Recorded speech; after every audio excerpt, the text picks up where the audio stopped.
Asia কাপে নেদারল্যান্ডসের বিপক্ষে ৩ ম্যাচের টি-20 সিরিজ খেলছে বাংলাদেশ। প্রথম ম্যাচে ৮ উইকেটের বড় জয় পেয়েছে লিটন দাসের দল। আজ সিলেট আন্তর্জাতিক ক্রিকেট স্টেডিয়ামে সন্ধ্যা ৬টায় দ্বিতীয় ম্যাচে জয় পেলে ১ ম্যাচ হাতে রেখেই সিরিজ জিতবে টাইগাররা।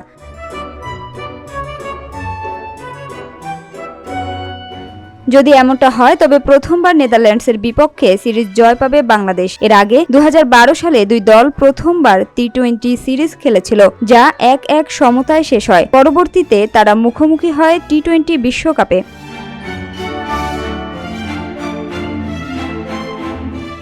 দ্বিতীয় ম্যাচে একাদশে পরিবর্তনের সম্ভাবনা কম। সহকারী কোচ সালাউদ্দিন জানিয়েছেন, প্রথম ম্যাচের একাদশ নিয়েই নামতে পারে টাইগাররা। তবে ওয়ার্কলোডের কারণে তাসকিন আহমেদকে বিশ্রাম দেয়া হতে পারে। সেই ক্ষেত্রে নাসুম আহমেদ সুযোগ পেতে পারেন।